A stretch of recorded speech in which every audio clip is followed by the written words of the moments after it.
മെസ്സിയായ റൊണാൾഡോനെ നന്നായിരുന്നു. റൊണാൾഡോനൊരു കളി കാണാൻ വലിയ ആഗ്രഹമാണ്. നേരിട്ട് കേരളത്തിലേക്ക് കൊണ്ടുവരുന്ന മന്ത്രിനോട് അപേക്ഷിക്കുന്നു. അപ്പൊ മെസ്സി അല്ല റൊണാൾഡോ വരണമെന്നാണ് ആഗ്രഹം. റൊണാൾഡോ ഫാനാണ്. അപ്പൊ മെസ്സിന്റെ കാര്യം പിന്നെ റൊണാൾഡോ കാണാനോ മെസ്സിനോടത്തുണ്ടല്ലോ ആരും അറിഞ്ഞില്ലേ. അപ്പൊ വേൾഡ് കപ്പ് കിട്ടിയതിന് ശേഷം ഇങ്ങോട്ടേക്ക് വരുന്നൊക്കെ വലിയ പ്രതീക്ഷയിലായിരുന്നു. കിട്ടിയാ പോലെ കളിക്കാറിയണം. നിങ്ങളിത് പറഞ്ഞപ്പോഴാണ് ഞാനും അറിയണത് മെസ്സി വരുന്നില്ല. അങ്ങനെയാണോ അറിയുന്നത്? അപ്പൊ എന്താണ് അവരുടെ അടുത്ത് പറയാനുള്ളത്? മെസ്സിനെ കൊണ്ടുവരണം തന്നെയാണോ?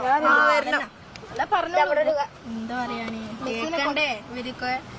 പക്ഷെ മെസ്സി അറിഞ്ഞില്ല മെസ്സി ഇങ്ങോട്ട് വരുന്നുണ്ട്. കൂർക്ക കളിച്ചു കേട്ട് നല്ല ഉറക്കോ. മെസ്സി ഇവിടെ വരുന്നൊന്നും അറിയില്ല. തള്ളണുള്ളൂ മന്ത്രി ഇവിടെ വരൂല.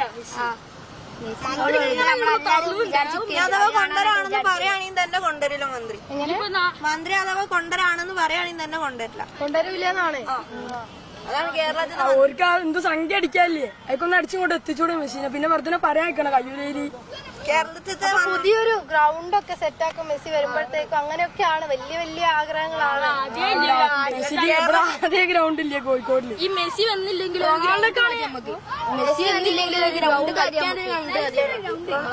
റൊണാൾഡോക്കാണ് എത്ര ചാടുന്നുണ്ടല്ലോ. അവൻ കിട്ടിയ റൗണ്ട് വെച്ച് കളിക്കും. മെസ്സിക്കാണെങ്കിൽ പുതിയ ഗ്രൗണ്ട് മുണ്ടാപാടത്തേക്ക് വരാറ്. അവിടെ നമുക്ക് ത്രീസ് കളിക്കാം. ഫാൻ ഫൈറ്റിലേക്ക് കൂടി റൊണാൾഡോ മെസ്സി ആരാധകർ തമ്മിലുള്ള ഒരു ഫാൻ ഫൈറ്റിലേക്ക് കൂടെ പോവാണെന്ന് തോന്നുന്നു. ചിലര് പറയണു മെസ്സി. അപ്പൊ ഇവിടെ ബ്രസീൽ ഫാൻസ് ഒന്നും ഇല്ലേ? ഇവിടെ എല്ലാരും മെസ്സിയാണ്. മെസ്സി വരുന്നില്ല എന്ന് പറഞ്ഞു. ഇപ്പൊ പറയുന്നു റൊണാൾഡോ വരണത്. അപ്പൊ നെയ്മറിനെ കൊണ്ടുവരണ്ടേ? ആര് വന്നാലും ഇല്ലെങ്കിലും കേരളത്തിൽ ഫുട്ബോൾ പച്ച പിടിക്കില്ല. പച്ച പിടിക്കില്ല. കാരണം എന്താ? അത് എന്തിനാ സപ്പോർട്ട് കുറവാ. കേരളത്തിൽ ഇന്ത്യയിലൊക്കെ ഫുട്ബോളിന് സപ്പോർട്ട് കുറവാണ്. ഇവരിപ്പോ പൈറ്റി ഫുട്ബോളിന് പൈറ്റി ഓരോ പോക്കറ്റിലേക്ക്